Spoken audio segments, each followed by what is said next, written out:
누군가의 이야기를 듣다가 갑자기 내 얘기처럼 느껴진 적 있으신가요?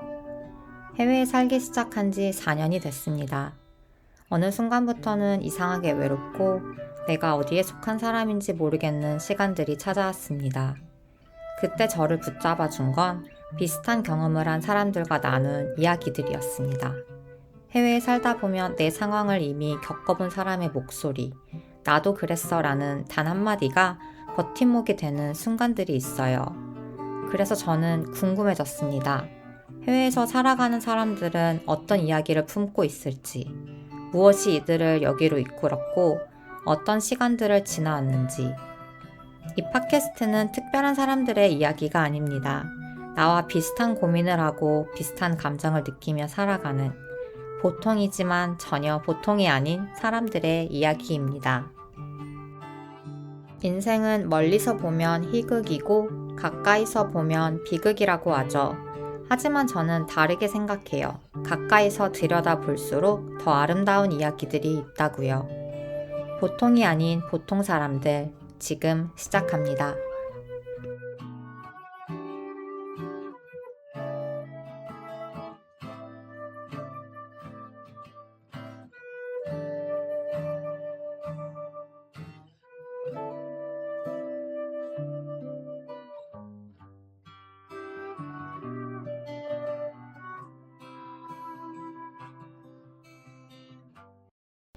소희님은 딱 한 번 다른 친구들과의 저녁에서 만났지만 확고한 본인의 가치가 인상이 깊었습니다. 볼리비아에서 일하고 있다는 마지막 소식이 이분에 대해 더 알고 싶다는 제 호기심을 자극했는데요. 나를 가장 설레게 하는 게 뭔지 여쭤봤을 때 커리어와 일이라고 답변해 주신, 일에 대한 열망이 어떻게 삶을 이끌어 왔는지를 보여주신 소희님을 오늘의 게스트로 모셨습니다. 먼저 본인을 설명하는 나타내는 단어가 있다면 그 닉네임과 함께 인사말 함께 부탁드립니다. 네. 안녕하세요. 우선 인터뷰 위로 초대해 주셔서 너무 감사드리고요. 닉네임을 골라보려고 했는데 제가 살면서 딱 두드러지는 닉네임도 없기도 했고 그냥 제 자신을 어떤 하나의 프레임으로 나타내기에는 제가 시시각각 변하는 것도 느껴져서 그래서 제 이름을 선택하게 된 것이 있습니다. 다만 요즘에 제가 다른 사람이 저를 평가했을 때 좀 꽂혔던 그런 단어가 있었는데요. 지금 제가 볼리비아에 살고 있는데 남미에 있는 국가죠. 한국으로 좀 돌아가게 돼서 그때 여기서 친했던 친구가 저한테 편지를 줬어요. 거기서 저한테 따뜻한 날카로움이라는 표현을 썼더라고요.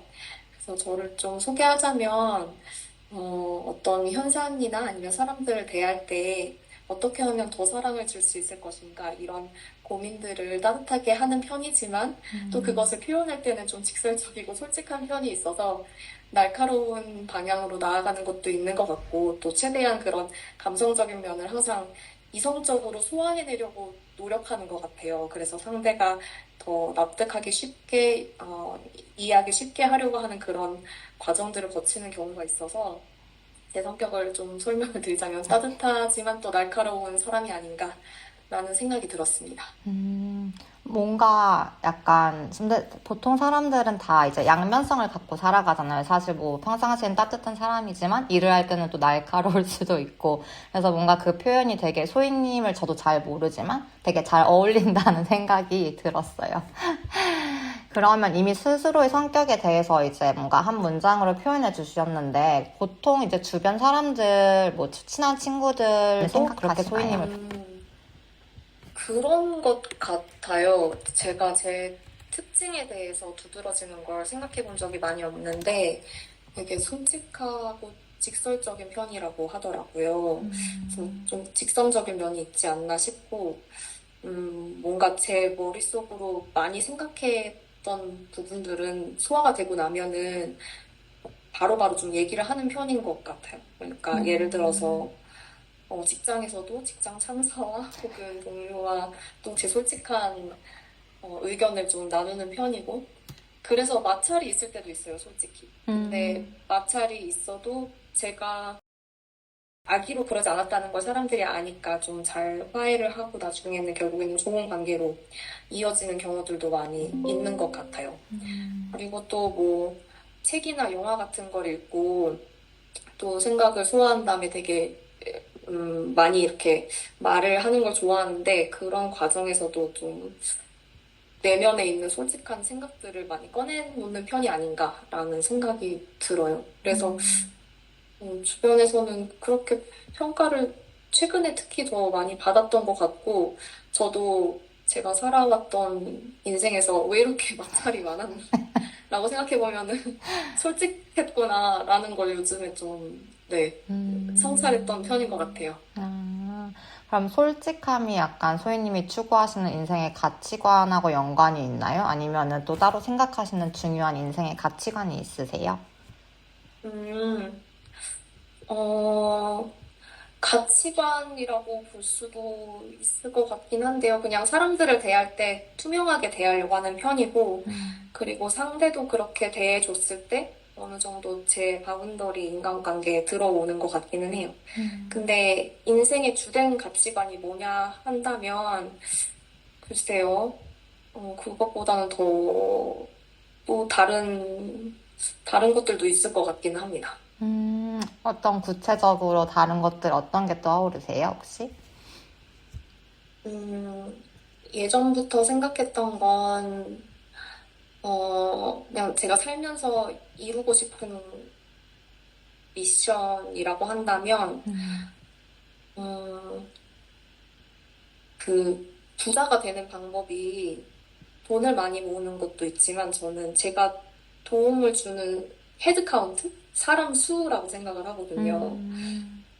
그래서 그 정도가 어떻게 됐든 어느 정도 그 사람에게 긍정적인 방향으로 도움이 됐을 때 제가 기쁨을 느낀다는 걸 알았고, 그렇게 다른 사람들에게 기여를 할 수 있는 삶을 살자가 제 코어 가치관인 것 같긴 합니다. 어떤 의사결정을 내릴 때 기준이 되는 게 아닌가 싶어요. 뭔가 되게 저랑 되게 비슷하다는 느낌을 받았지만, 네, 지금은 소희님의 시간이니 제가 잠시 그 놀라움은 접어두고 왜 그렇게 생각하셨는지, 어떤 계기가 있었는지 여쭤봐도 될까요? 음, 네. 사실 좀 길게 대답해도 되나요? 이 그럼요, 질문에? 그럼요. 제가 이렇게 된 이유를 생각을 해봤는데, 어렸을 때부터 지금까지 살면서 있었던 경험들 때문인 것 같아요. 저는 그 가다망설이라는 웹툰이 있는데, 거기 나오는 대사 중에 나의 약한 점이 나를 강하게 만들고, 그 강함이 너를 돋게 한다. 너의 약한 점에 대해서 공감을 하고, 너에게 다가가게 한다. 이런 대사가 있어요. 근데 거기에 되게 공감을 했었거든요. 그래서 저도 생각해보면 어렸을 때부터 제가 소외받았거나 약하다고 느꼈던 경험들이 있었고, 근데 그걸 성찰해보니까 다른 사람 또 그럴 수 있다는 걸 알게 됐고, 그러면 우리 다 같이 좀 돕고 살아야겠다는 생각으로 나아간 경우들이 있었는데요. 그게 처음 시작했던 게 제 생각에는 제가 그 중학교 때 캐나다에 어학연수 갔었는데, 그때였던 것 같아요. 그래서 그때 이제 부모님께서 학구열이 너무 높으셔서 정말 있는 돈 없는 돈을 다 모으셔서 그 기러기 아빠를 아빠가 하시고 저랑 동생이랑 어머니랑 같이 캐나다 엄청 외딴 작은 시골 마을에 갔어요. 왜냐면은 거기 가야 한국인들이 없어서 영어를 더 배울 수 있다 하는 거죠. 그러니까 한국인이 전혀 거의 없는 학교에 가게 된 거예요. 근데 이제 저는 영어를 잘 못하는 상태로 가니까 이게 영어가 더 는다는 느낌이 드는 게 아니라 더 적응을 못하겠는 상황이 되어서 나중에는 진짜 친구 한두 명만 있고 근데 그 친구들도 저를 엄청나게 친하게 생각하진 않아서 뭐 생일 파티가 있으면 저를 부르지도 않고 수업 시간에만 대화를 나누고 이런 생활들이 계속 됐고 중학교 때 갔었는데 그때가 한참 예민할 때다 보니까 뭐 점심시간 있으면 점심시간에 그냥 밥을 복도에서 먹는데 보통 혼자 먹으면 되는 친구가 없으면 너무 창피해서 화장실에 가서 먹었었어요.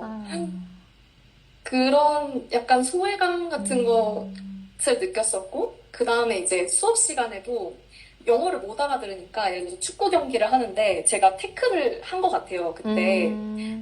근데 원래 반칙을 하면은 푸시업을 해야 되거든요. 근데 애들이 뭐라고 저를 손가락질을 하는데 제가 그걸 못 알아들어서 그냥 그대로 플레이를 하고, 그러니까 저는 계속해서 혼자 다니는 에이시안인데 학급에 룰도 안 따르고 이런 사람이 되어 있는 거죠. 그래서 이 뭔가 기존 체제에서 조금 벗어나는 사람은 그 룰을 잘 몰랐을 때 어떤 소외감을 느낄 수 있겠구나, 이런 것에 대한 감각이 생겼던 것 같아요.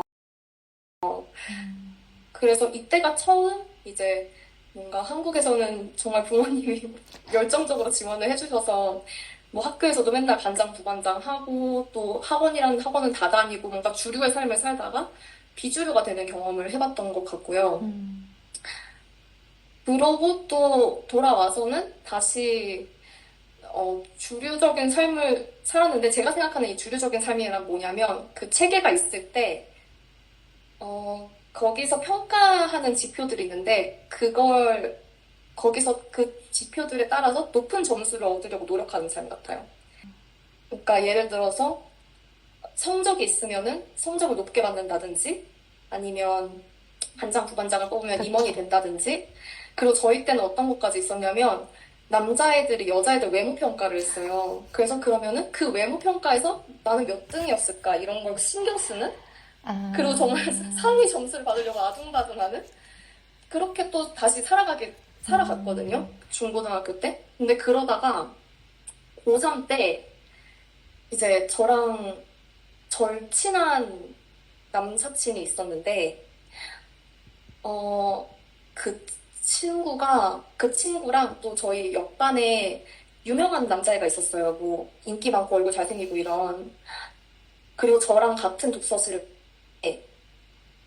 그 독서실에서 둘이 채팅으로 저를 성희롱을 한 거예요.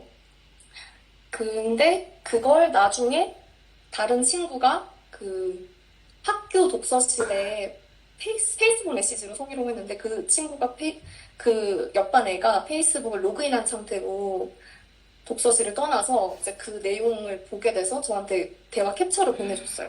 근데 그 내용이 진짜 너무 외설적인, 독서실에 걔 있어 라고 제 남사친이 얘기하니까 그 옆반 애가 야 그러면 가서 걔 강간해, 이런 식으로 얘기하는 대화를, 더 심하거든요. 그 워딩들이 아직도 생각나요. 미쳤네요. 않은데.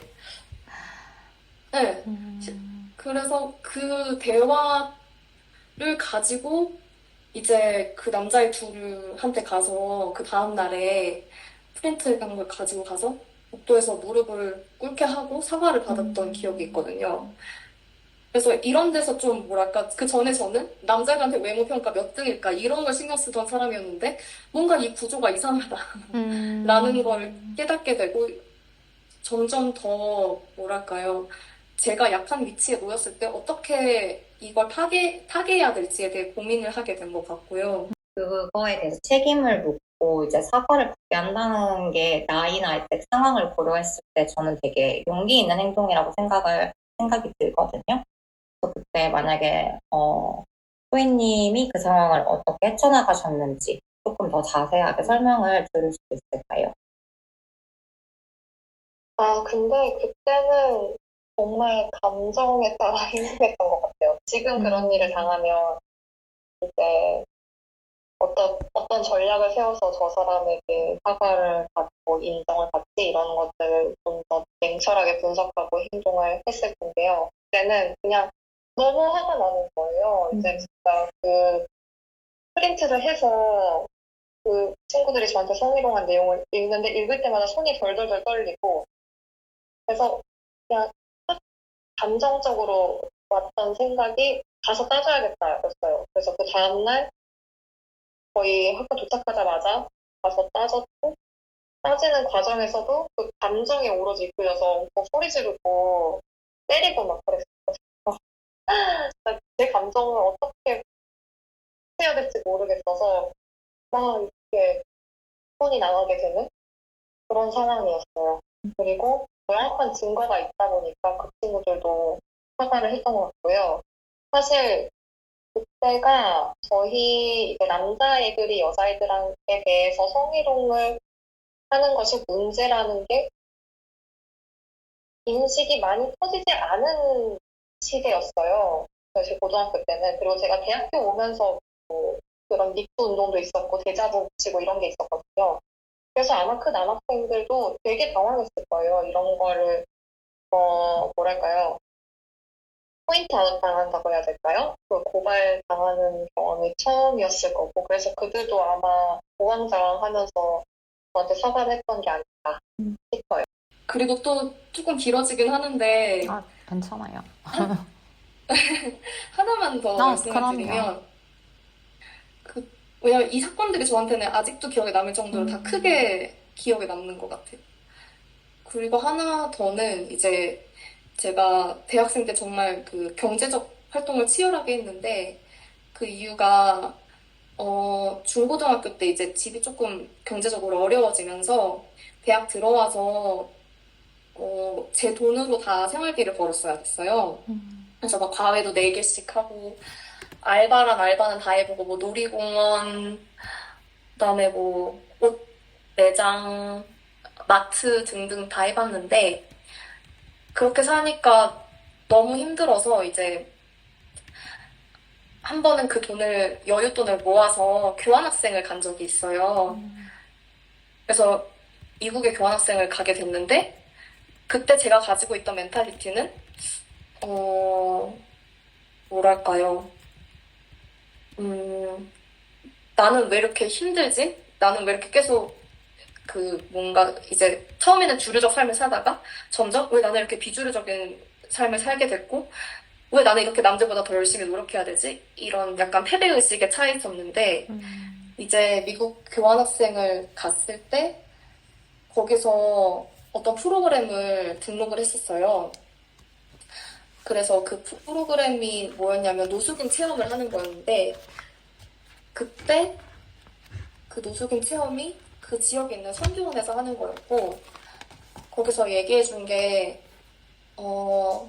그 노숙인 분들도 그 아프리카나 아니면 다른 개발도상국 국가들에 기부를 하는 이니셔티브에 참여를 한다는 거예요. 그래서 그걸 듣고 좀 충격을 받았어요. 내가 있는 위치에 대해서 불만을 가지지 않고 나보다 더 힘든 사람은 누가 있을까 돌아보고 나도 같이 도우면서 살아야겠다라는 인식을 확 얻게 된 계기라서 그래서 네, 이 모든 일련의 과정들이 뭔가 제가 좀 약자의 위치에 있었을 때였던 것 같고 그 생각이 처음에는 패배의식으로 있다가 점점 더 내가 뭘 할 수 있냐 내가 나를 포함한 다른 사람들이 더 잘 살게 하기 위해서는 어떤 사회 구조를 만들 수 있냐 이런 식으로 생각의 가치관이 변해간 것 같아요.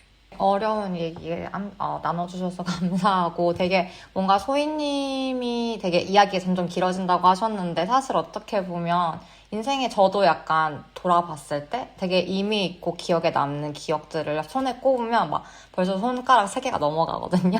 그래서 어떤 기분으로 이제 어떤 느낌으로 말씀하셨는지 알 것 같기도 하고 그리고 뭔가 어렸을 때 그런 일련들의 사건으로 뭔가 지금의 소희님이 더 약간 만들어지지 않았을까라는 제가 약간 그런 상상을 할 수 있게 된 약간 그런 시간이었거든요. 이렇게 말씀해주신 것들로 봤을 때 저는 그냥 그럼 어떨 때 소희님은 소희님답다, 나답다고 느끼는지 약간 그게 되게 궁금해지거든요. 나답다. 저는 저에게 일어난 일이나 다른 사람들한테 일어난 일들을 좀 곱씹어보고 그게 사회적으로 어떤 의미를 가지는지 생각하고 글로 적는 게 저답다는 생각이 들고요. 그리고 최근 한 20대 후반부터 지금까지는 그걸 어떻게 액션으로 구현할까를 많이 생각했던 것 같아요. 이제 글을 적는 걸 넘어서 어떤 활동을 해야 진짜 사람들의 인식과 문제를 바꾸고 해결할 수 있을까? 이런 고민을 하는 제 모습이 저 같다는 생각이 들어요. 그리고 이거에 대해서 수다를 나눌 때, 친구들하고 끊임없이 이야기를 나눌 때가 저같다는 생각이 들어요. 뭔가 지금 딱 그런 소희님의 모습을 제가 보고 있는 것 같아서 기분이 되게 좋네요. 그러면 소희님한테는 삶의 원동력은 어떤 것들이 있을까요? 음, 사실 이 괴에 따라서 말씀을 드리면 이제 제 주변 사람이 저와 교류함으로 인해서 더 긍정적으로 변화했을 때 기쁨을 느끼는 것 같아요. 그래서 그냥 간단히 예를 들면은 제 친구 중에 이제 미국에서 한국으로 이주해 왔던 친구가 있는데 그때 비자 문제가 있어서 제가 예전에 기자로 일했었기 때문에 기자의 지위를 활용해서 뭔가 잘못된 부분들을 고쳐준 적이 있었어요. 제도적으로. 그랬을 때 그 친구가 비자 문제를 해결함으로써 한국에 더 오래 있었을 수 있었을 때 효능감을 느꼈고 또 아니면 정말 간단하게는 최근에 저도 이런 비슷한 친구들 인터뷰하는 이니셔티브를 했었는데 그 친구가 이제 제가 쓰는 그 글 플랫폼을 보고 글 연재를 같이 영감을 받아서 시작해서 그걸 출판사에서 누가 발견하고 그 친구한테 책 출간을 제안했대요. 그래서 그런 어떤 구체적인 딜리버러블이라고 하는데 저희 업계 용어로는 그런 결과물이 있을 때 효능감을 느끼는 것 같고요. 근데 또 저는 제 자신이 되게 모순적이라고 생각을 해서 이런 뭔가 사회지향적 액션 말고도 그냥 뭐 예를 들어서 걸어 다닐 때나 아니면 하늘을 볼 때나 정말 친구들과 수다를 나눌 때 그때 엄청난 행복감을 느껴요. 그래서 이 두 개를 밸런스를 잘 맞추고 싶은 상황이고 항상 그거에 대해서 고민하는 것 같아요. 뭔가 사회적인 자아와 약간 본인을 위한 자아를 약간 둘 다 약간 밸런스를 맞추려고 하신다는 생각이 들기도 해요. 정말 듣다 보면서 신기한 게 저도 하늘 보는 거 되게 좋아하거든요. 옛날에 인상 깊었던 책 해피 버스데이인가 그 책에서 약간 왜 하늘을 사람들이 안 보고 살아갈까 하면서 하늘을 보면 그렇게 기분이 좋고 그냥 하늘 바라보는 것 자체만으로 뭔가 하루가 달라진다는 그런 문구를 본 적이 있어서 하늘 보는 걸 되게 좋아해요. 아직 또 나이가 들어가면 감에 따라서도. 근데 약간 또 저처럼 하늘을 바라보는 걸 좋아하시는 분이 있다니 또 반갑네요. 그게 저는 하늘을 볼 때 뭔가 생각이 단순해진다는 느낌이 들거든요. 그러니까 뭔가 우리가 복잡하게 생각했던 인간관계나 사회 현상들도 정말 저 아름다운 하늘을 보면 다 잊어버리고 그리고 어차피 우리는 이 자연 속의 일부일 뿐인데 왜 그런 고민을 하나 이런 생각이 들어서 네, 다은님도 그런지 모르겠어요. 저도 약간 단순해진다 그 표현이 되게 딱 이렇게 콕 집어 말하면 되게 비슷한 것 같아요. 그냥 뭐 바쁘거나 뭐 내가 지치거나 아니면 어땠을 때 사실 그날 감정 상태에 따라서 파란 하늘을 볼 수도 있고 사실 뭐 엄청 노을 지는 하늘을 볼 수도 있는데 저도 보다 보면 그냥 다 부질없구나. 그냥 이렇게 또 끝나가지 그치? 약간 그렇게 위안도 받기도 하고 그런 것 같아요. 네, 그러면 인생에 이제 소희님이 바뀌었다고 느끼거나 변화하게 된 중요한 전환점이라고 아까 콕 말씀하신 이야기들 중에서 한 부분이 그럴 수도 있을 것 같기는 한데 제가 한 전환점이라고 말하기에는 좀 어려울 것 같다는 생각도 들어요. 그래서 이제 소희님 생각에 정말 중요한 전환점이었다라고 한 개를 콕 집어주셔도 되고 아니면 여러 네네. 가지로 얘기를 나누셔도 됩니다. 아까 말씀드렸던 거에 연장선에서 말씀을 드리면 그래도 그 마지막에 언급드렸던 교환학생 갔을 때가 저는 좀 큰 전환점이었는데요. 왜냐하면 그 당시에 제가 그 가난과 빈곤에 대해서 정말 많은 생각을 하고 있었고 어렴풋이 생각했던 건 국내에서의 빈곤 문제를 사회복지를 어떻게 해결할 것인가 이 정도로 좀 봤었던 것 같아요. 그 정도였는데 이제 미국에 가면서 거기서는 그 사회를 바라보는 시선이 국내에만 머무는 것이 아니라 전 세계로 뻗어나가잖아요. 그러다 보니까 거기서 친구들과 대화하는 주제가 이제 예를 들어서 난민 문제라든지 아니면은 인권 문제 같은 경우에도 한국보다는 좀 더 나아간 버전으로 얘기를 하게 된다든지 그런 시기였던 것 같고요. 그때 제가 만난 친구 중에 이제 크리스찬이라는 친구가 있는데 이름이 그 친구가 저한테 너무 많은 영감을 줬었어요. 예를 들어서 난민 이슈가 있어도 미국은 기독교 국가이기 때문에 이제 그 철학을 기반으로 난민을 받아들일 거냐 아니냐에 대해서 논의를 하는데 그 친구는 이제 기독교 국가니까 난민을 더 받아들여야 된다라고 본인의 할머니와 페이스북에서 키보드 배틀을 뜨는 친구였거든요. 왜냐면 본인의 할머니는 이제 기독교 국가여서 난민으로부터 우리를 보호해야 한다라는 논리를 펼치는 할머니였어서 그런 거나 아니면 이제 뭐랄까요. 그것도 있어요. 그 부모님이랑 같이 거리를 걸어가고 있는데 퀴어 퍼레이드를 같이 본 거예요. 근데 이름 맞다나 그 친구도 엄청난 크리스찬 독실한 집안의 친구였는데 부모님이 막 얼굴을 찌푸리는데 그 친구가 저한테 귀에다 대고 나는 퀴퍼 지지한다 이렇게 얘기해줬거든요. 그랬던 경험이나 아니면 마지막으로는 그 친구 가족이 크리스찬의 생일마다 아이티라는 그 중미 섬 국가에 가서 의료봉사를 했었어요. 그리고 생일마다 그 친구한테 선물 대신에 펀드레이징을 받아서 그 단체에 기부했었거든요. 그래서 그런 경험, 그런 친구의 행동들을 보고 저도 엄청나게 영향을 많이 받아서 제 관점을 이제 선진국과 개도국 관계에 대해서도 생각하게 되고 그리고 내 개인적인 일들이 있을 때도 어떻게 이 이슈에 기여할 수 있을 것인가랑 연관시키게 된 것 같아요. 그래서 나중에 제가 영국에 갔을 때 사실 생일 축하 선물을 받을 때 어차피 못 받으니까 펀드레이징을 한 적이 있어요. 카톡에다가 띄워놨거든요. 나는 이 이슈에 관심이 있고 그래서 이번에 선물은 카카오 기부가치라는 플랫폼을 통해서 기부해줬으면 좋겠다라고 했는데 저는 그때는 제가 이게 제 아이디어라고 생각했거든요. 근데 나중에 돌아보니까 그 친구가 했던 걸 제가 따라한 거더라고요. 그래서 그때 미국에 갔고 그때 크리스찬이라는 친구를 만났던 게 제 평상시 행동이나 커리어에 엄청난 영향을 줬던 것 같아요.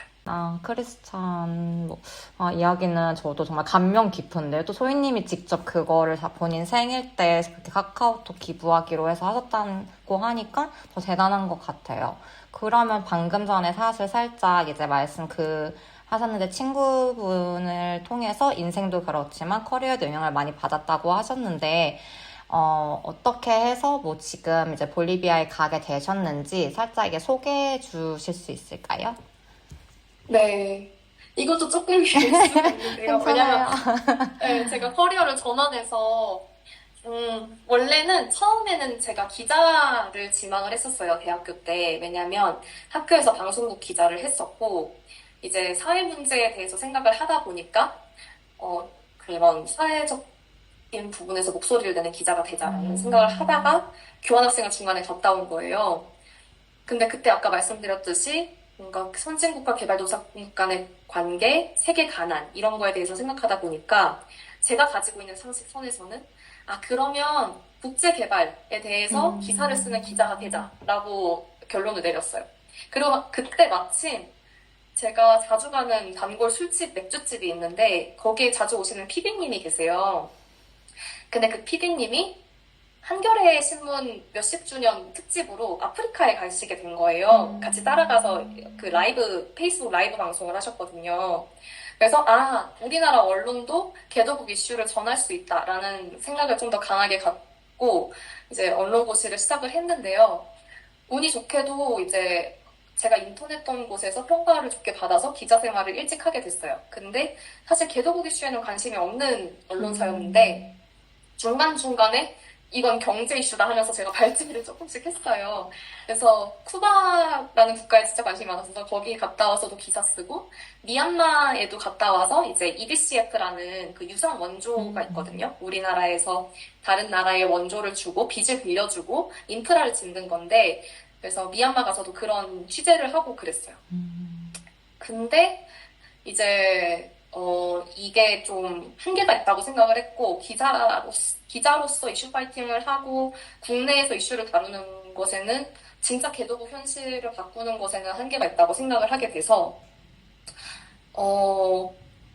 한 3, 4년 차쯤 됐을 때 진짜 플레이어가 돼야겠다는 생각을 하고 석사를 지원을 하게 됐어요. 그래서 영국 석사를 가게 되었고, 영국 석사에서 국제개발을 공부한 다음에 원래는 다시 한국에 돌아오려고 했어요. 왜냐면 제가 그때까지만 해도 영어를 잘 못했거든요.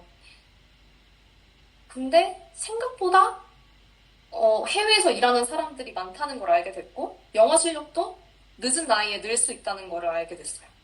그래서 지원하게 된 포지션이 졸업 즈음에 탄자니아에 있는 UN 기구였고, 그때 지원을 할 때 젠더 쪽으로 지원을 했는데, UN 기구 중에 젠더를 다루는, 아마 그게 옛날에 고등학교 때 기억부터 시작해서 대학교에 와서도 그렇고 뭔가 그 성희롱 당했고 나중에 또 젠더 역학관계에 대해서 생각하는 것에 대한 것이 좀 강하게 남아있어서 아마 UN 기구에서도 젠더 쪽 이슈를 다루게 된 것 같아요. 근데 또 제가 원래 관심이 있었던 개도국의 젠더 이슈다 보니까 더 너무 열정적으로 일을 할 수 있었고, 그렇게 해서 탄자니아에 있다가 계약 만료돼서 한국에 또 포지션이 떠서 한국에 있는 기구에서 어떻게 다른 개도국에 이제 젠더 이슈 관련해서 영향을 미칠 것인가를 보게 되고, 그 다음에 볼리비아로 오게 돼서 지금 UN 기구에서 4년 차를 맞았습니다. 뭔가 정말 기나긴 여정을 되게 정말 짧게 압축해서 들은 기분이기는 한데요. 그러면은 이제 이 직업 지금 볼리비아에서 하고 계신 일은 뭐 정확하게 더 어떤 측면에서 하시는지 알려주실 수 있을까요? 네, 저는 지금 Private Sector Engagement Specialist로 일하고 있는데, 그게 사기업 파트너십 전문가이에요.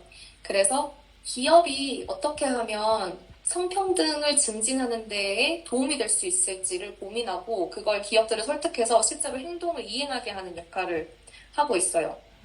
그래서 예를 들어서 저희 지금 볼리비아 국가에는 은행들이 정말 많은데요. 파이낸셜 섹터가 발전이 되어 있는데 그 은행들에게 어떻게 하면 너네 기업 자체가 성평등하게 내부적으로 바뀌어서 여성들이 더 많이 일할 수 있고 그런 젠더 관점을 더 가질 수 있을지를 고민해봐라라는 걸 제안하고, 그런 정책을 만들게 하고, 메저먼트, 그 측정하는 지표를 수립해주고 리포팅을 할 수 있게 해주고요. 이게 다 완료되면은 어떻게 하면 너네의 경영 활동이 아니면은 시장 활동에 이걸 도입할 수 있겠냐라고 해서, 예를 들어서 볼리비아의 은행 중에는 사회적 채권을 발행했는데 성평등을 목표로 발행한 곳이 있어요. 뭐냐면 돈을 다른 투자자한테 빌려서 그 돈을 특정 프로젝트에만 쓰는데 그 프로젝트가 여성 창업가를 돕는 데에 쓰는 거예요. 그래서 론을 빌려주고 그 론을 빌려주는 과정에서 이 론을 어떻게 잘 활용해서 이 사업을 키울 수 있는지를 얘기해주고, 그 다음에 그 여성들이 또 집에 돌아갔을 때는 남편과의 관계에서 혹은 가족과의 관계에서 자신의 목소리를 내고, 그다음에 폭력 상황을 마주했을 때는 어떻게 대처해야 되는지 알려주고, 그다음에 요즘엔 돌봄 문제가 또 떠오르는 이슈여서 어떻게 하면 내가 다 떠맡고 있던 뭐 집안일이라든지 아니면 아이, 뭐 노년층 장애인 돌봄에 대해서도 다른 사람과 분배해서 나만의 시간을 좀 가질 수 있을지, 이런 것들을 좀 영향을 미치는 거를 일련의 활동들을 기업들도 할 수 있게 하는 거죠. 그 다음에 또 기업들이 CSR 활동이라는 게 있는데, 사회적 공헌을 해서 예를 들어서 그 기업이 있는 지역에서 어떻게 하면 또 다른 여성들도 적극적으로 사회 정치적으로 참여할 수 있는지를 도와줄지 그런 고민을 하는데, 저희가 컨설팅을 해주면서 도와주는 그런 역할을 하는 거예요. 그래서 좀 요약을 하자면 결국 기업들도 이 사회공헌이나 아니면 공적인 활동에 참여를 할 수 있게끔 도와주는 역할을 하고 있고요. 제가 여태까지 하고 있던 일들은 이렇게 젠더 이슈랑 그다음에 경제적인 영역에서의 뭐 시장 논리로 돌아가는 영역이 어떻게 하면 결합될 수 있을까를 좀 고민하면서 살아왔고 그걸 일로써 옮겨오고 있는 것 같아요. 소희님이 앞서 말씀해주셨던 약간 사회 문제를 어떻게 이제 액션으로 본인이 기여할 수 있을지 그 부분을 말씀해주셨던 거랑 지금 하고 계신 일이랑 뭔가 되게 일치되는 뭔가 이루신 것 같은 기분이 드는데요. 그러면 이 직업을 이제 하고 계신 거에 대해서 잘 선택했다고 느끼시나요? 네, 지금은 정말 제가 가지고 있는 포인트들이 있어요. 네. 예를 들어서 그 빈곤이나 배도둑에 대한 관심도라든지 아니면 젠더적 역학관계로 인해서 발생하는 사회 문제들 그리고 제 백그라운드가 사실 경제학과예요. 그래서 그 경제 백그라운드 이 세 가지가 교집합을 이룬 직업이었기 때문에 한국에 있었다면 사실 이 교집합이 있는 직업군이 단 한 개도 없거든요. 근데 여기서는 그냥 제 자신을 맥시마이즈해서 최대화해서 실현시키고 있다는 느낌이 들 때가 있어요. 뭔가 괜히 제가 뿌듯해지는 기분이 드는데요. 그럼 직업을 계속 하시면서 이제 본인의 그런 특성이랑 잘 맞다고 생각하시나요? 맞는 것 같기는 해요. 왜냐면, 저는 일단 다른 사람한테 영향을 미치는 걸 좋아하고, 그리고 그 한 사람 한 사람이 변화할 때 효능감을 느끼는데, 이제 이 직업을 할 때 예를 들어서 제가 기업 담당자들이랑도 얘기를 하지만, 그 기업이랑 같이 일하면서 실제 여성들한테 트레이닝을 제공하는 일도 하거든요. 여성 창업가 예를 들면. 그럼 그 여성 창업들한테 금융 교육을 해요. 뭐 예를 들어서 돈을 빌리면 그걸 다 쓰는 것이 아니라 저축을 어느 정도 해야 하고 레버리지를 일으켜서 이게 실제로 그 기업이 성장하는 데 써야 한다. 안 그러면은 부채 사이클에 들어간다. 이런 걸 얘기해 주는데 그럼 그 트레이닝이 끝나고 사람들이 와서 저한테 소감을 공유해 준단 말이에요. 그럴 때마다 느끼는 어떤 만족감이 있고 또 제가 항상 그 성평등 관련된 교육을 이제 학생들한테도 하는데 그때마다 쓰는 예시가 있는데요. 제가 탄자니아에 있었을 때 어떤 마을에 간 적이 있었어요. 그 마을이 그 원주민 마을이었는데 거기 어떤 부족 마을이었는데 그 부족은 어렸을 때부터 성기 제거를 시켜요. 어린 나이에 막 10살, 11살 여자아이들한테. 그렇게 해야 이제 결혼할 준비가 되는 거고, 그럼 보통 교육을 시키지 않고 결혼을 시키는데, 그 이유가, 결혼을 해야 그 여자 집안에서는 소 같은 재산을 좀 받을 수 있어서, 그게 가족한테 도움이 되는 거라고 생각을 하는 거거든요. 근데 이제 저희가 했던 프로젝트는 그것보다 더 장기적으로 이 가족을 위해서도, 개인을 위해서도, 국가를 위해서도 도움이 되는 길은 이 여자아이들이 교육을 받는 거다. 라는 기치를 가지고 학교를 그 부족 마을에서 좀 떨어진 곳에 만들어서 그 여자아이가 대학을 갈 수 있게 해주는 건데 제가 그렇게 해서 대학을 간 친구를 한번 인터뷰를 한 적이 있어요. 근데 그 친구가 이제 원래는 강제 결혼을 위기에 처했다가 교육을 받았기 때문에 얘기하는 것이 자기는 교육학과에 갔고 그래서 나도 이 부족 마을에 돌아가서 그 여자아이들을 교육시키고 싶다라고 하더라고요. 그리고 실제로도 방학마다 돌아가서 여자아이들 모아놓고 얘기를 한다고 하고요. 그래서 그런 뭐랄까요 작은 개입, 인터벤션이 만드는 파급 효과들을 볼 때마다 저는 제 개인적으로도 되게 많은 깊은 인상을 받는 것 같아요. 그래서 질문으로 돌아가자면 제가 느끼는 효능감이 있기 때문에 이 직업이 너무 좋았습니다. 뭔가 저는 교과서에서만 보던 얘기들 소희님 입에서 들으니까 되게 약간 신기하다는 기분이 들기도 하고 그런 걸 실제로 이제 개개인에게 미치는 영향을 피부로 와닿는 경험을 하고 계시다는 거에 대해서 되게 뭔가 다시 뿌듯한 마음이 드는 것 들고요. 이제 물론 그런 자기효능감이 높아지는 이제 성취감이라던가 아니면은 개개인에게 돌아가는 혜택들을 봤을 때 그런 뭔가 뿌듯함도 있었을 수 있겠지만 다른 이제 어떤 뭐 힘들었거나 아니면은 조금 뭐 이거는 되게 어려웠다라고 느꼈던 부분들도 있으실까요? 물리적인 부분은 오히려 일단 처음으로는 새로운 경험을 한다는 거에서 느낀 점이 있었는데 느낀 점이라 하면 뭐 이것도 새로운 경험이지 나 뭔가 탐험하는 느낌? 근데 두 번째로는 이게 진짜 이 나라의 현실이고 이 사람들이 이렇게 살고 있고 그래서 해결해야 된다 이런 쪽으로만 생각을 했던 것 같고 내가 느끼는 불편함이 이 사람들이 더 많이 느끼는 거니까 그러면 나는 불평불만 하면 안 된다라는 생각을 했었던 것 같은데 제가 느꼈던 힘든 점은 혼자 지내는 거였던 것 같아요. 왜냐면 저는 사실 막 이렇게 사회 문제에 관심 가지고 하지만 제가 제일 행복감을 느낄 때는 아까도 말씀드렸듯이 일단 제가 생각하는 거를 막 미주알, 고주알, 조잘조잘 떠들 때거든요. 근데 이 떠드는 걸 같이 해줄 사람이 없다는 생각이 들 때가 있는데 그럴 때 좀 많은 외로움을 느끼는 것 같아요. 그래서 사실 그런 것들 때문에도 최근에 한국에 돌아올 생각을 하고 있는데 한국 돌아가는 걸 결심하게 되지 않았나 라는 생각이 있습니다. 그렇군요. 그러면 이제 처음에 볼리비아에 오셨을 때랑 비교했을 때 만족도를 만약에 10점 만점으로 했으면 지금도 그렇게 비슷한 뭔가 만족감을 느끼시나요? 뭐 한국으로 돌아가시는 결정을 하셨다고 해서 이걸 사실 뭐 수치로 물어보는 것도 좀 그렇기는 하지만 사실 점수가 높았는데 낮아졌다 이렇게 표현하고 싶지는 않아요. 근데 볼리비아라는 국가는 제가 진짜 너무너무 사랑했고 왜냐하면 제가 볼리비아를 7년 전에 교환학생으로 왔었거든요. 교환학생이래. 배낭여행으로 왔었거든요. 그러니까 제가 남미라는 그 대륙 자체를 그냥 너무 사랑했어요. 왠지 모르겠는데.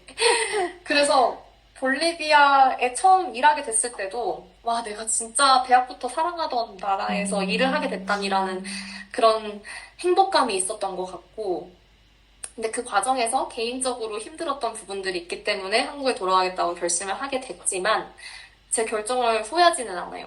왜냐면 최근에 이제 제가 이제 돌아가는 거를 회사에 얘기했을 때 회사 동료들이 와서 이런저런 얘기를 나누었어요.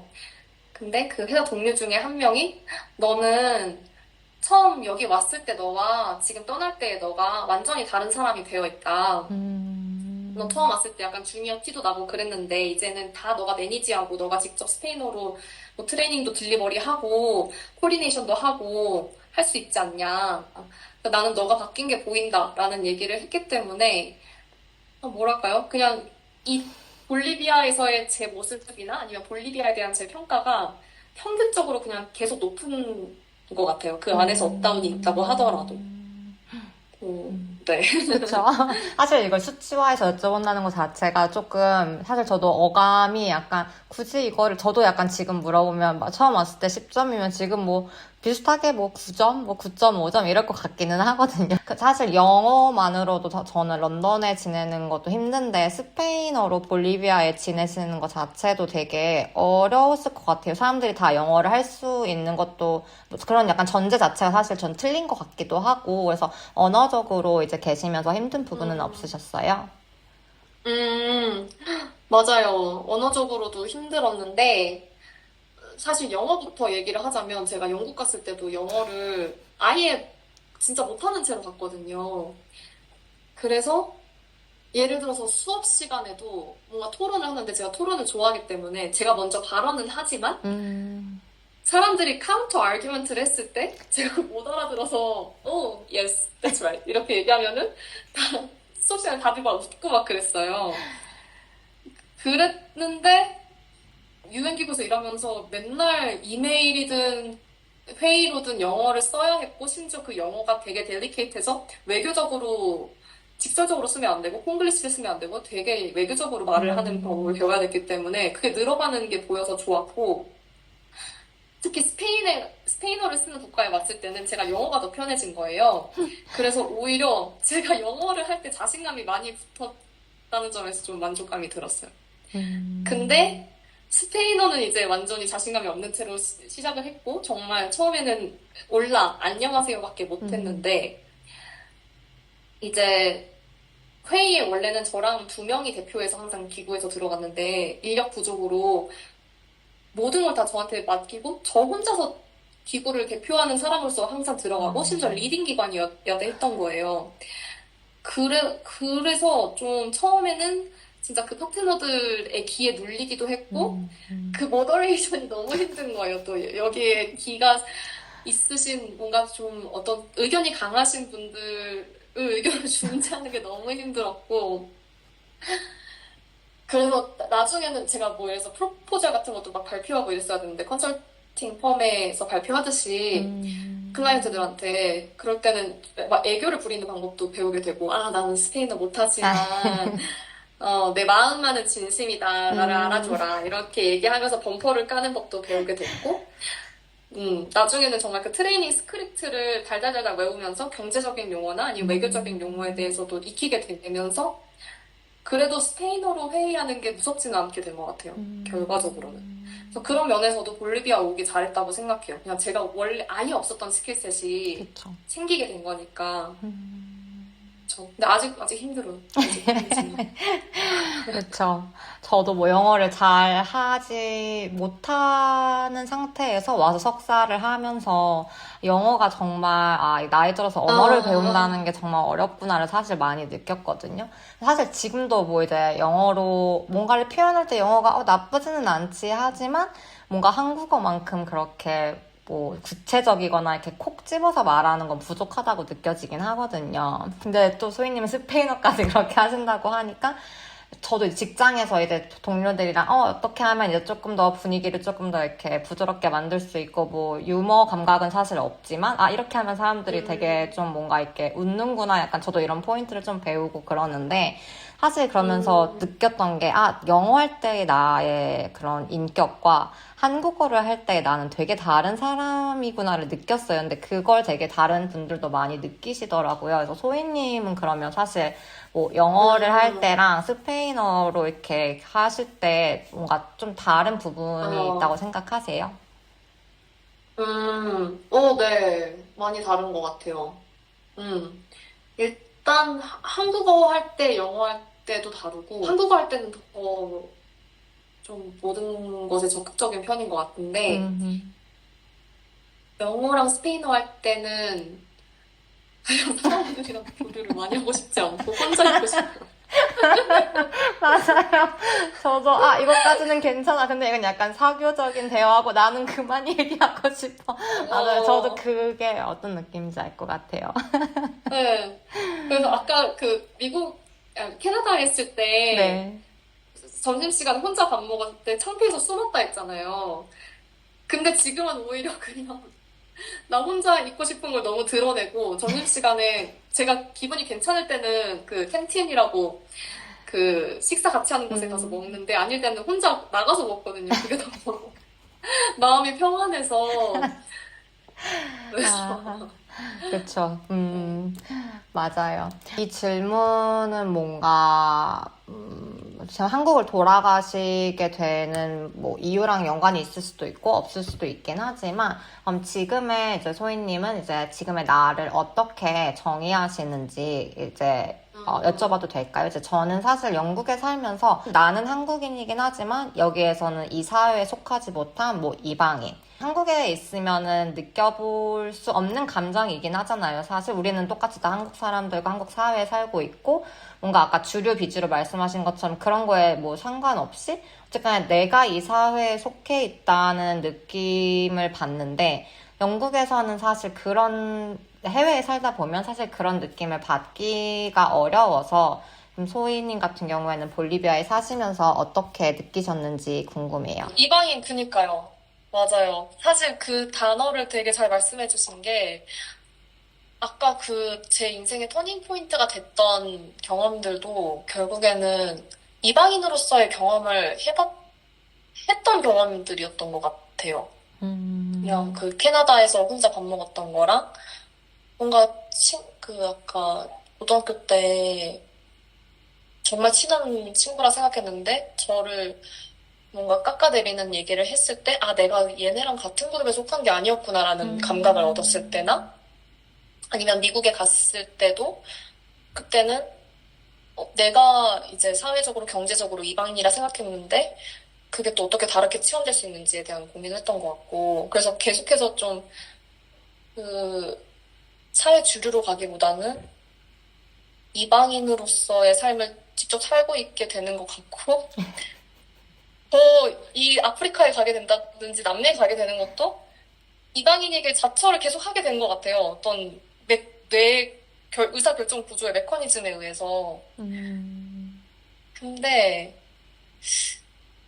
계속 이렇게 살지 않을까요? 다만 지금 볼리비아에 왔을 때 좋은 점은 제가 이방인으로 살았을 때에 이제 더 이상의 거리낌은 없어요. 방금 말씀해주신 것처럼 뭐 학교든 어느 기관이든 뭐 일에 속해 있다 보면 사실 우리가 살고 있는 나는 이 울타리 바운더리 안에 살고 있어 라는 느낌을 받죠. 근데 사실 해외에 살다 보면 그런 바운더리가 되게 약해지기도 하고 사실 없잖아요. 뭐 우리가 나는 여기에서 잘한 것도 아니고 사실 뭐 학교를 석사를 졸업을 하기는 했지만 그게 뭐 나의 울타리가 되어주는 것 같지는 않고 이제 저는 그런 식으로 느껴지거든요. 아, 맞아. 맞아요, 맞아요. 그러니까 완전 개인이죠. 완전 그쵸. 고독한, 진짜 원자 같은? 다들 어떤 그룹이 있어서 그 원자들이 모여서 분자가 됐는데 나 혼자 원자처럼 떠돌아다니는 느낌이 들고 그래서 저도 볼리비아에 있을 때 사실 그 친구들이 있었어요. 그래서 걔네들이 항상 저를 불러내주고 그럼 같이 남미 문화에 따라서 파티를 간다든지 술을 마시고 했는데 그게 제 마음을 채워주지는 않았던 것 같아요. 그 순간에는 너무 즐겁고 새로운 걸 경험한다는 느낌은 있었지만 왜냐면 남미에선 춤을 진짜 많이 추거든요. 그러면은 제가 처음으로 남들 앞에서 제 자신을 놓고 춤을 춰보는 경험을 하는 거예요. 그런 걸 하면서 즐거움은 있었지만 그렇다고 내가 진짜 힘들고 외로울 때 불러놓고 조잘조잘 될 수 있는 상대가 있느냐 아니면 그건 또 없는 것 같아서 그래서 돌아가는 것 같아요. 한국으로. 그리고 그거가 가능하다는 걸 한국에 잠깐 방문할 때마다 너무 크게 느껴서 약간 저는 제 자신한테 솔직해지겠다고 생각을 했어요. 커리어를 추구하고 싶은 나 자신도 있고 사회적 효능감을 느끼고 싶은 나 자신도 있지만 내 내면에 정말 온전한 행복감을 느끼는 자신은 그런 내 집단에서 조잘조잘 될 때가 아닌가 라는 생각을 했던 것 같아요. 하지만 또 미래에는 어떻게 될지 아무도 모르는 거니까요. 또 한국에 들어가셨다가 다시 뭔가 어딘가 남미로 떠나실 것 같다는 생각이 문득 듭니다. 그러려나? 네, 모르죠, 네. 인생은. 아직 짧잖아요, 우리 인생이. 산지 얼마 안 됐기 때문에. 저는 맞아요. 그렇게 생각해요. 아직 50이 됐든 60이 됐든 인생을 나는 이렇게 했으니까 더 뭐가 없겠지라고 생각하기에는 너무 인생이 긴 것 같아요. 요즘엔 100세 시대라고 하잖아요, 사실.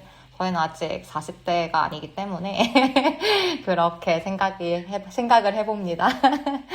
사실 제 고민이 있는데 네네.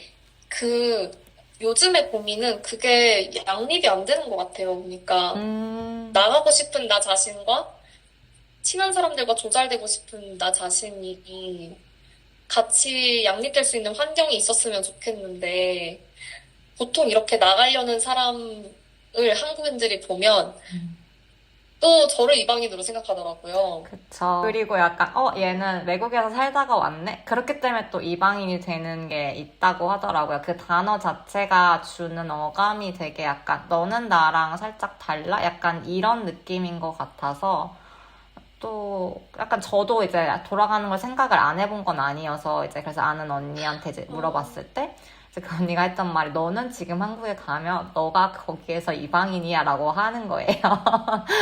네, 그래서 진짜. 약간 근데 그 말이 또 듣고 보면 사실 맞는 말이잖아요. 그래서 나는 또 그럼 맞아요. 만약에 한국에 가게 되면 여기는 런던이랑 또 이런 게 다르네. 뭐 아무리 이제 뭐 몇십 년을 살았어도 뭔가 다시 새롭게 보이는 것들도 있고 내가 몰랐던 것들도 다시 눈에 보이게 되니까 그 말을 듣고 나니까 이제 저는 어디에 살든 크게 상관은 없겠구나라는 생각이 저는 들어서 아직까지는 돌아갈 결심을 안 한 것 같아요. 아, 네. 그러게요. 어디에 살든. 그쵸. 진짜 요즘 많이 큰 고민인 주제여서 그렇네요. 저는 근데 지금은 한국이 돌아오고 싶은 것 같기는 해요. 그렇게 느끼면 돌아가면 되죠. 일단 돌아가서 다시 뭐 생각을 해보는 것도 좋은 선택이라고 합니다. 그렇습니다. 네. 그 뒤에 나는 또 그때 내가 생각하기를. 그럼요. 또 약간 이게 맞는 것 같아라고 선택을 해서 항상 늘 좋은 선택은 아닌 것 같아요. 그러니까 그 예를 들어서 지금 소희님이 가신다고 선택을 했을 때 지금 난 돌아가기로 했어라고 해서 다시 안 나오실 것 같진 않거든요.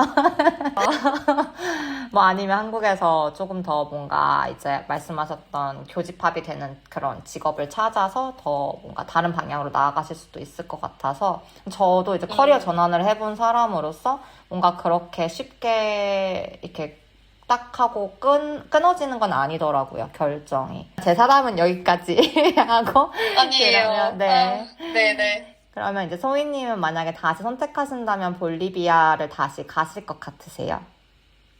네, 완전 100%. 그냥 제가 최근에 느낀 게 있는데, 네. 저는 기록을 많이 하는 사람인데, 한 10년 전부터 제가 썼던 글들을 보는데, 남미에 대한 얘기가 너무 많이 등장하는 거예요. 그래서 책이나 영화를 보고, 나는 남미에 가고 싶다. 이런 이유 때문이다. 뭐 왜냐면은 또 미디어에서는 남미가 그 원주민과 제국주의의 관계로서도 많이 다뤄지는 경우가 있어서 더 그런 제가 전 세계 불평등이라든지 착취 관계를 생각했을 때 더 많이 집중했던 대륙인 것 같아요. 근데 그렇게 10년 동안 계속 이야기해오던 나라를 와서 그 나라 언어를 배우고 진짜 여기에 있는 사람들이 하는 문화 활동을 즐기고 일을 해볼 수 있다는 게 너무나도 귀한 경험이었고요. 그 과정에서 솔직히 제가 또 다른 최근에 남겼던 기록을 보면 되게 우울해하고 힘들어하는 게 많아요. 지금 떠나니까 이렇게 미워하는 걸 수도 있거든요. 그쵸. 네. 근데 그럼에도 불구하고 아까 직장 동료가 말해줬던 오기 전과 지금의 너는 완전 다른 사람이 됐다라는 걸 저도 진짜 실감하는 것 같아요. 그래서 다시 올 것 같아요. 그 모든 힘들고 우울한 일이 있었음에도 불구하고. 답변 감사합니다. 이제 그러면 한국에 돌아가신다고 하셔서 왠지 한국에 돌아가시면 설렐 일이 되게 많을 것 같은데 그것 말고 무엇이 소희님을 설레게 하는지 궁금해요. 저를 설레게 하는 거. 너무 어려운 질문인데요. 뭐가 날 설레게 할까? 사실 요즘에 한국 돌아가는 거밖에 생각을 안 하긴 했어요. 그만큼 의미가 큰 일이죠. 그럼요. 네. 그리고 사실 모르겠네. 그러게요. 근데 제가 제 인생을 커리어를 중심으로 두고 생각하는 것 같기는 해요. 그래서 제가 설렘을 느끼거나 행복감을 느끼는 것들이 거의 다 커리어에 관련된 것들이어서 그래서 한국에 대한 생각을 하나 봐요. 근데 그냥 한국 돌아가서 하는 일에 대해서 얘기를 드리면 네. 이제 한국의 발전 경험을 기반으로 개도국에 어떤 도움을 줄 수 있는지를 연구하는 일을 하게 될 것 같아요. 그래서 여기서 느꼈던 갈증들이 있었는데 그 개도국에서의 경제 발전을 개도국만의 경험으로 추구하렸을 때 느낀 갈증들이 있었는데 그걸 어떻게 이제 한국의 발전 경험과 연결시킬지 이런 걸 알아갈 생각을 하면 설레요. 제가 너무 일 중심적인 사람이라 맞아요. 그런 게 설레고 그다음에 또 설레는 건 또 있어요. 네. 제가 이제 국제개발 일을 한다거나 아니면은 유학을 가게 되면 정말 다양한 나라들을 다니게 되고 그 한국에서 여행 가시는 분들보다 더 색다른 곳을 많이 가는 것 같아요. 그래서 뭐 예를 들어서 저는 아프리카 국가들이나 남미 국가들이나 아랍 국가들을 간다든지 이런 것들이 왔는데 그러다 보니까 일본을 너무 여행을 가고 싶은 거예요. 일본을 간 지가 한 10년이 넘었거든요. 근데 요즘에 제가 일본 문화에 되게 많이 빠져 있어서 애니메이션이나 제이팝이나 아니면은 또 최근에 도쿄에 포켓몬 센터가 생겼어요. 그래서 한국 가면 언젠가 일본을 여행을 가고 싶어요. 그런 것들을 접하러. 사실 제가 이렇게 웃은 이유가 제가 이번에 다음 달에 한국에 네. 가는데 저도 일본이 너무 가고 싶은 거예요. 그래서 저는 이제 지브리를 되게 좋아해서 지브리 파크를 가요. 이제 근데 이제 예약을 해야 되는데 다음 주 화요일 날 오픈이거든요. 이게 뭔가 유럽에서는 느낄 수 없는 감성인 것도 사실 있잖아요. 그래서 더 가고 싶은가 봐요. 맞아요. 그러니까 그 유럽에서 휘황찬란하고 뭐 기사도 정신 이런 거 보면서 압도감을 느끼다가 이런 소소한 것에 내가 몰입하고 이렇게 귀여워해줄 수 있는 그런 사물들이나 문화들에 좀 다시 기인하게 되는 것 같아요. 맞아요. 그리고 이제 소희님이 뭔가 일 말고 설레게 하는 것들이 있다고 해서 드디어 인간적인 면모를 볼 수 있구나. 맞아요. 근데 사실 평상시에 대화하고 이럴 때는 그냥 진짜 그런 애니메이션 얘기하고 포켓몬 얘기하고 이러는 것 같은데 또 그런 소소한 얘기가 하고 싶을 때는 또 포켓몬과 그런 애니메이션 얘기를 하시는 소희님으로 기억하겠습니다. 너무 좋아요. 네, 좋아요. 아마 이게 마지막 질문이 될 것 같은데요. 이제 일을 제외하고 이제 재밌는 뭐 버킷리스트 인생에 뭐 이루고 싶은 것들이 혹시 있으실까요? 한두 개 공유해 주시면 좋을 것 같아요. 맞아요. 사실 질문지를 미리 보내주셨는데 네네. 저한테는 이게 제일 어려운 질문이었어요. 진짜요? 의외로. 왜냐면 그 조건이 진짜 일, 가족, 친구를 빼라고 하셨잖아요. 그래서 생각을 해봤는데 제 취미 활동이나 제가 요즘 열광하는 거는 일본인 것 같아서 저는 한국 돌아가서 일본을 가고 싶고 아까 말씀하셨던 지브리 스튜디오도 저 가고 싶거든요. 저도 지브리 덕후여서 영화를 10개 이상 봤어요. 네, 그래서 그것도 하고 싶고 그리고 시부야 거리에 가서 LP판 타는 데 가서 J-pop LP들도 막 이렇게 찾아보면서 제가 좋아하는 노래들 찾아보고 싶고 포켓몬 센터도 가보고 싶고 그 다음에 일본에도 F1 그 서킷이 있거든요. 근데 요즘에 제가 F1을 좋아하게 돼서 그 F1 경기도 한번 보고 싶어요. 그래서 일본을 가는 것이 지금 제 버킷리스트입니다. 그렇군요. 그거 말고 뭔가 장기적으로 봤을 때 뭔가 인생에 이거는 꼭 이루고 싶다 그럼 하는 게 있을까요? 장기적으로 봤을 때? 네. 근데 저는 그런 게 있어요. 질문 취지와 맞지 않는 거긴 한데, 일단은 뭔가 버킷리스트라고 사람들이 생각할 만한 극단적인 일들은 이미 해본 것 같고요. 너무 20, 30대 때 극단적으로 살았어서. 지금의 모토는 매 순간을 즐기는 거인 것 같아요. 그러니까 이걸 특이한 걸 해보겠다라는 건 없고, 그냥 하루하루 내가 바라보는 자연, 하늘, 새들, 풀들, 그런 것들에서 행복감을 느끼고 내가 주변 사람들이랑 대화하는 데서 행복감을 느낄 수 있으면 좋겠다. 그리고 이 마음가짐을 유지할 수 있으면 좋겠다. 라는 생각을 해요. 왜냐면 제가 좋아하는 영화가 있는데 그게 소울이라는 영화예요. 영화 주인공의 목표가 이제 버킷리스트가 유명한 재즈 클럽에서 피아노 공연을 하는 거였는데 그걸 이루고 나서 공허함을 느끼거든요. 맞아요. 맞아요. 왜냐면 내가 진짜 너무너무 하고 싶은 거였는데 맞아. 한번 잃어봤더니 이게 생각보다 별게 아니었다라고 해서 목적의식을 잃게 되는데 그때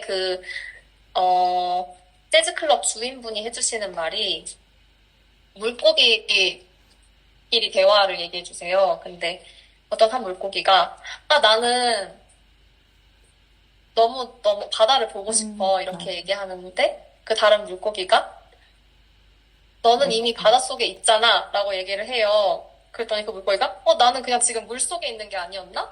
내가 이미 바닷속에 있는 거였나? 라고 하면서 고민에 빠지는 얘기를 해주시거든요. 그래서 그냥 그런 일회성인 목표가 아니라 지금 내가 살고 있는 세계와 내가 지금 맺고 있는 관계들이 이미 내가 목표를 이룬 거고 한 게 아닌가라는 생각을 요즘 하고 있어요. 근데 이미 하고 싶은 버킷리스트는 다 이뤄서 그런 거 같아요.